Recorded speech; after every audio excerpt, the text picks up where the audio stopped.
عليكم ورحمة الله وبركاته. الحمد لله رب العالمين والعاقبة للمتقين، والصلاة والسلام على سيد الأنبياء والمرسلين وعلى آله وأصحابه أجمعين، أما بعد. وقد قال الله تبارك وتعالى في القرآن الكريم والفرقان الحميد: فأعوذ بالله من الشيطان الرجيم، بسم الله الرحمن الرحيم.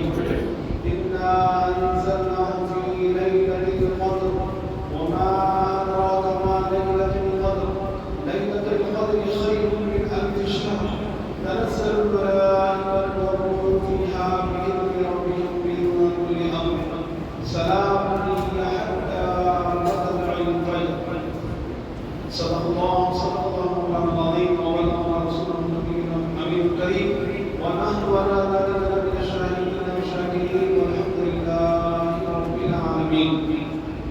تمام تعریف اللہ کو ستائش اللہ سبحانہ وتعالی کے لیے جو ساری کائنات کا روزی رسا ہے، اسی کے لیے ہم کو ثنا ہے، اس کے سوا کوئی عبادت کے لائق نہیں ہے.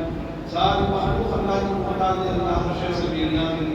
معزز حاضرین کرام، رب کائنات میں ہم شکر بجا لاتے ہیں کہ اللہ تبارک و تعالیٰ نے ایسے ایام، ایسے راتیں ہمیں عطا فرمائی جس کی عظمت کے کیا کہنے، جس کی شان پر قرآن نازل ہوا، جس کی شان پر قرآن کی صورتیں نازل ہوئی. اللہ سبحانہ و تعالیٰ نے ہمیں یہ نعمتوں سے مالا کیا، بن مانگے ایمان کی دولت سے مالا کیا، اور ہماری حمایت کے لیے قرآن مقدس نازل کیا. کائنات کے عظیم ترین ہستی حبیب خدا محمد مصطفیٰ صلی اللہ علیہ وسلم کو ہمارا رہبر بنا کر بھیجا. لاکھوں کروڑوں سلام آقا محمد عربی صلی اللہ علیہ وسلم. عزیزان محترم، رمضان کے دو حصے نکل گئے، آخری عشرے میں ہم داخل ہونے والے ہیں. ہر آدمی جائزہ لے اس مہمان کی ہم نے کس قدر اس کی ہم نے قدر کی ہے. جو نعمت اللہ نے جو نعمت ہم کو عطا فرمائی، یقیناً ہم اس کا محاسبہ کریں. یقیناً اللہ کو حساب لینے والا ہے.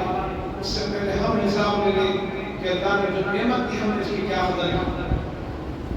اور یہ جو آخری عشرہ ہے اتنا اہم ترین عشرہ ہے، اس کا ایک سیکنڈ اتنا اہم ہے کہ جس کے لیے پیارے آقا علیہ السلام ہم اپنا مصروف ہو جاتے ہیں. امہات المؤمنین حضرت عائشہ رضی اللہ عنہا فرماتی ہیں کہ آخری عشرات آقا تو حضور اپنی کمر کو کس لیتے ہیں، اتنی محنت، اتنی ریاضت فرماتے ہیں عبادات اور ریاضات میں کہ اس سے بڑھ کر ہم نے کبھی دیکھا نہیں.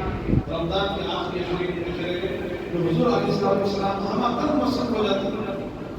تو یہ آخری عشرے میں دو اہم کام ہیں. ایک ہے اعتکاف، اور اعتکاف یہ بھی قدیم ہے، جیسے نماز، روزہ، زکوٰۃ جیسے قدیم عبادتیں ہیں، ایسے ہی بہت پرانی ہر موقع پر اعتکاف کا حکم دیا. جیسے ہمیں ابراہیم علیہ السلام کے اس سے ملتا ہے. سورہ بقرہ میں اللہ نے فرمایا وَأَعِدْنَا إِلَىٰ إِبْرَاهِيمَ وَإِسْمَاعِيلَ أَن تَطَّهِّرَ بَيْتِيَ لِلطَّائِفِينَ وَالْعَاكِفِينَ وَالرُّكَّعِ السُّجُودِ. ہم نے ابراہیم اور اسماعیل سے وعدہ کیا، عہد لیا ان سے کہ میرے گھر کو پاک کریں طواف کرنے والوں کے لیے اور اعتکاف کرنے والوں کے لیے. تو اعتکاف بھی یہ قدیم سے اعتکاف کے معنی ہے دھرنا دینا، احتجاج کرنا. کس کا احتجاج؟ اللہ سے راضی ہونے کا. اللہ سے دنیا بھی احتجاج یہ ہوتا ہے کہ آدمی اگینسٹ میں جا کے احتجاج کرتا ہے کہ ہماری بات منوانے کے لیے. یہاں پر اللہ کو راضی کرنے کے لیے اللہ ہم گناہ گار ہیں، ہم سیاہ کار ہیں، لیکن تو جب تک معاف نہ کرے ہم اٹھیں گے. اس کو راضی کرنے کے لیے دھرنے پہ بیٹھ جانا ہے، اس کا نام ہے اعتکاف. اور اعتکاف کرنے والوں کے لیے اللہ کے گھر کو پاک کرنے کا حکم دیا گیا. نبیوں سے اللہ نے کام لیا. ابراہیم علیہ السلام، اسماعیل علیہ السلام کو حکم دیا جا رہا ہے میرے گھر کو پاک کرو. کس کے لیے؟ طواف کرنے والوں کے لیے، اعتکاف میں بیٹھنے والوں کے لیے. مسجد کو صاف کرو، صاف ستھرا رکھو، جادو سے، غبارات سے میرے گھر کو پاک صاف رکھو. معزز حاضرین کرام، تو یہ آخری عشر میں ایک ہے اعتکاف. حضور نے ہمارے لیے یہی کافی ہے کہ حضور نے اسے کبھی تک نہیں فرمائی انتقام کے ساتھ. اور آخری زندگی کا جو ظاہر حضور کے پردہ فرمانے سے پہلے 20 دن کا آپ نے اعتکاف فرمایا اللہ کے گھر میں. اللہ کی یاد سے، دنیا سے کٹ کر سب کاروبار سے ترک کر کر صرف اسی کے ہو جانے کے لیے، اس کی لو لگانے کے لیے، اس سے قرب حاصل کرنے کے لیے اس میں مصروف ہو جانا، یہ ہے اعتکاف۔ دوسرا ہے شب قدر کی تلاش۔ شب قدر کیا ہے؟ اللہ تعالیٰ قرآن پاک میں ایک پوری سورت اس کی نازل فرمایا، اِنَّا أَنزَلْنَاهُ فِي لَيْلَةِ الْقَدْرِ۔ وہ سے مراد قرآن ہے، ہم نے قرآن کو اس رات میں اتارا، اس میں اتارا، قدر والی رات میں اتارا۔ قدر والی رات، قدر والا کیوں کہا گیا اس کو؟ کیونکہ قدر و منزلت والے رسول پر یہ قرآن اترا، قدر و منزلت والی رسول کی امت کے لیے قرآن اترا، قدر والی رات بھی اترا، اس لیے اللہ نے اس کا نام بھی سورہ قدر رکھا۔ اس قدر والی رات میں ایسی قدر والی رات ہے، خود اللہ فرما رہا ہے اِنَّا أَنزَلْنَاهُ فِي لَيْلَةِ الْقَدْرِ وَمَا أَدْرَاكَ مَا لَيْلَةُ الْقَدْرِ۔ بتاؤ تم جانتے بھی ہو اس رات کے بارے میں؟ یہ اللہ تبارک و تعالیٰ کا اس کلام کو اہمیت دینے کے لیے، اس کلام کی عظمت کو اجاگر کرنے کے لیے، اس کلام کی قدر و منزلت کو ظاہر کرنے کے لیے خود اللہ سوال کر رہا ہے، جانتے ہو تم یہ کیسی رات ہے؟ اس رات کے بارے میں تمہارے علم ہے؟ تو سنو، خود اللہ جواب دے رہا ہے، لیلۃ القدر خیر من الف شہر۔ یہ ایک رات 1000 مہینوں سے زیادہ ہے، 1000 مہینوں سے قدر و منزلت میں زیادہ ہے۔ اصل میں عربی میں 1000 بڑا جملہ ہے، 1000 گنتی میں بڑی، عربی میں گنتی میں بڑا جملہ ہے۔ نہیں جانتا اس سے بڑا ہوتا تو اللہ اس سے بڑا جملہ استعمال کرتا، لفظ استعمال کرتا۔ تو اب اس سے زیادہ کہنے کا مطلب یہ ہے کہ اللہ رسول بہتر جانتے ہیں کہ وہ ایک رات کتنی قدر والی ہے۔ لیلۃ القدر خیر من الف شہر، اس سے بہتر ہے۔ ایک رات 1000 مہینوں کی عبادت سے زیادہ قدر و منزلت والی ہے۔ کتنی زیادہ ہے؟ 1000 مہینوں کو اگر سال میں کنورٹ کرے تو 83 سال، 83 ایئر 4 منتھ، یعنی 83 سال 4 مہینوں کا ثواب اللہ تعالیٰ ایک رات میں عطا فرماتا۔ یہ کیوں ہوا؟ یہ آیت کیوں اتری؟ تو حضور علیہ السلام یہ سوچ رہے تھے کہ میری امت کی عمریں، صحابہ کرام کی گفتگو تھی، پہلے والوں کی امت، پہلی امتوں کو 1000 سال، 600 سال، 500 سال، 400 سال ایسی عمریں دی گئی تھی۔ اس امت کی عمریں کم ہیں تو پھر کم عمریں ہوں گی تو کم عبادت ہوگی، کم ثواب ملے گا۔ بس یہ ذہن میں تھا۔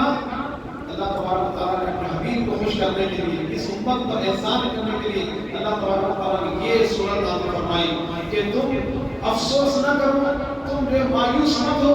اللہ تبارک تعالیٰ تمہاری زندگی میں ایک رات ایسی دے گا کہ ایک رات عبادت کر لو تو تمہیں 83 سال کا ثواب ملے گا۔ اگر زندگی میں تم اگر 15 اگر شب قدر پا لو تو تم سے بڑی عمر والا کوئی ہو ہی نہیں سکتا، تم سے زیادہ ثواب کو کمانے والا۔ یعنی ایک سال اگر ایک رات تم کو مل جائے تو 83 سال 4 مہینے کی عبادت تمہاری زندگی میں تمہارے کھاتے میں آ گئی۔ اسی طرح زندگی میں کتنے شب قدر آئے تو اس شب قدر کو غنیمت جانے۔ یہ رسم کے طور پر رات منانا نہیں ہے، عبادات رمضان کو رسم کے طور پر منانا نہیں ہے، روزہ یوں رمضان آ گیا روزہ رکھ لینا نہیں ہے، بلکہ ایک ایک لمحے کو غنیمت جانتے مولا تو نے مجھے یہ نعمت عطا فرمائی۔ اس کا احساس، اس احساس کو سامنے رکھتے ہوئے، اس کی قدر منزلت کرتے ہوئے کہ اللہ نے مجھے پھر نواز دیا، میں اس کا پورا بھرپور فائدہ اٹھاؤں گا۔ اور پورے رمضان کا 90 رباع اصل میں آخری 10 راتیں ہیں۔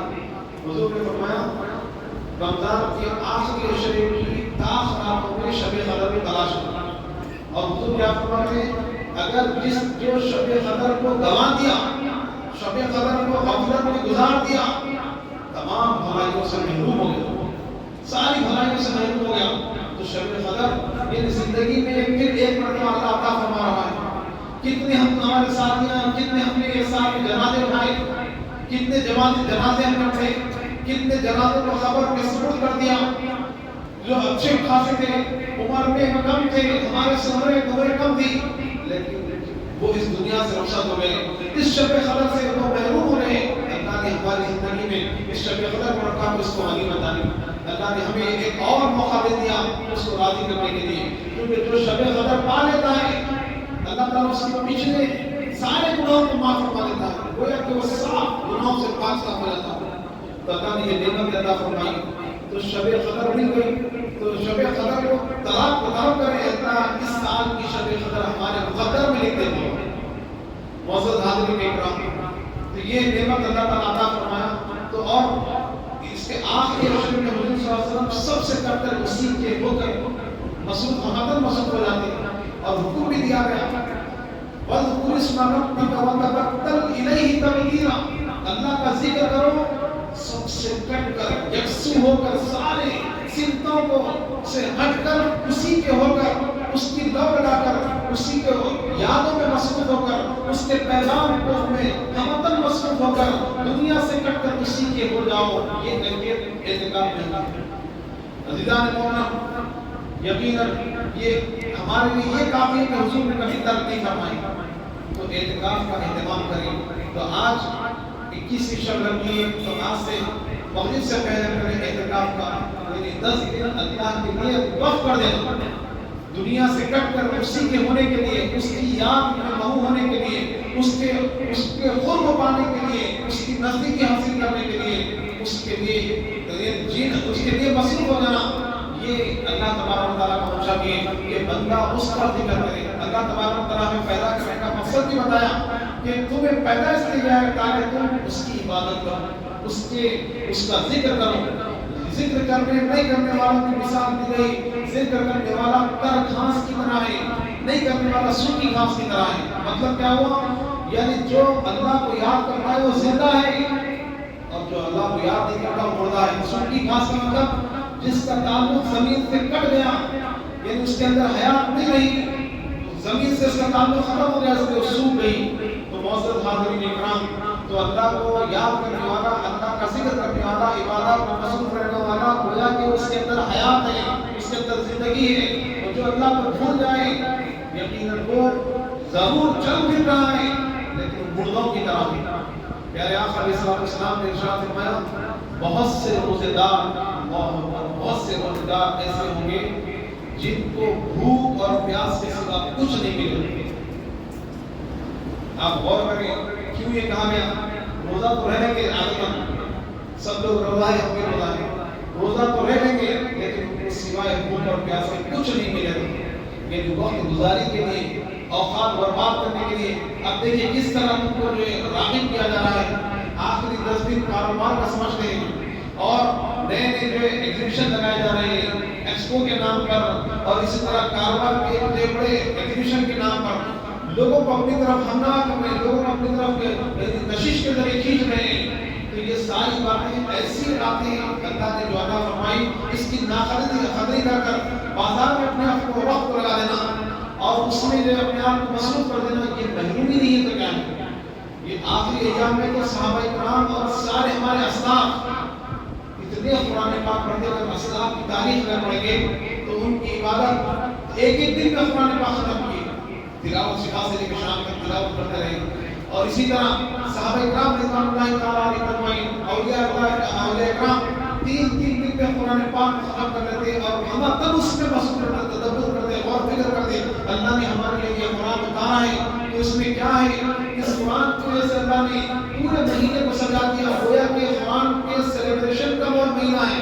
یہ 10 ایام جن میں 5 راتیں قرآن کے اترنے کی وجہ سے اللہ نے اتنی بابرکت بنا دیا کہ ایک رات 1000 مہینوں سے افضل بنا دیا۔ معزز حاضرین کرام، یعنی کس نے جو ہے ہم نے غافل ہم کو کہیں گے جس کے لیے اللہ نے جشن منایا، جس کے لیے اتنی فضیلت دی، اگر اس بندے کو اگر قرآن کو چھونے کا موقع نہ ملے، اس کو پڑھنے کا موقع نہ ملے، اس کو سمجھنے کا موقع نہ ملے، اس سے بڑھ کے محرومی کیا ہو سکتی ہے؟ تو قرآن کو پڑھے، قرآن کو چھونا ثواب ہے، قرآن کو دیکھنا ثواب ہے، سننا پڑھنا ثواب ہے۔ اس سے اہم کام قرآن کو سمجھنا ہے۔ اللہ نے قرآن کو سمجھنے کے لیے اتارا ہے۔ قرآن کو جو اللہ تبارک و تعالیٰ ہمارے لیے پیغام ہے، یہ دستور حیات ہے۔ اللہ تعالیٰ ایک مہینے کا نام قرآن میں دیا ہے، وہ نام ہے رمضان کا، اور رمضان کا اللہ نے فرمایا شہر رمضان الذی انزل فیہ القرآن، رمضان وہ مہینہ ہے جس میں قرآن اترا، اور اس اترنے کے مہینے کے لیے اللہ نے اس قرآن کو رمضان کو سجا دیا۔ اور جس کے لیے رمضان کو سجایا، اگر ہم اس کو ہاتھ نہ لگائیں، ہم اگر اس کو نہ سنیں، ہم اس کو قریب نہ ہوں، ہم اس کے ذریعے اللہ کے قریب نہ ہوں، تو پھر اس سے بڑی محرومی کیا ہو سکتی ہے؟ تو میں پھر ایک مرتبہ سب سے کہتا ہوں کہ قرآن کو پڑھنے کی کوشش کریں، 1 آیت 2 آیت سمجھنے کی کوشش کریں، جہاں درس ہو رہا ہے وہاں پر بیٹھے، اللہ تبارک و تعالیٰ ہم سے کیا کہتا ہے، ہم سے کیا کہہ رہا ہے۔ گویا کہ اللہ سے کلام قرآن پڑھنا، گویا کہ اللہ سے باتیں کرنا ہے۔ اللہ سے بات کرنے سے بڑھ کے کیا شرف ہو سکتی ہے؟ اگر آپ کو کوئی CM بلا لے، کوئی PM بلا لے، بلا کر آپ سے خاص اسپیشل میٹنگ رکھے، بتائیے فخر سے اپنا سینہ چوڑا ہو جائے گا. آج مجھ سے ایسے بڑے آدمی سے میری گفتگو ہوئی. بتائیے اللہ سے بڑھ کر کون ہے جس سے آپ گفتگو جب چاہے کر سکتے ہیں؟ کلام اٹھائیے، پڑھنا شروع کریں، اللہ سے باتیں، اللہ سے لنک شروع ہو جائے گی، اللہ سے تعلق شروع ہو جائے گا. تو معزز حاضرین اکرام، قرآن پاک کو پڑھنے کی کوشش کریں، سمجھنے کی کوشش کریں اور اللہ کے قرب حاصل کرنے کی کوشش کریں. یہ بہترین موقع اللہ نے عطا فرمایا، جس کو غنیمت جانے نہیں معلوم. کوئی گارنٹی نہیں دے سکتا ہے کہ آئندہ رمضان بھی میں شب قدر پالوں گا، آئندہ رمضان تک میں زندہ رہوں گا.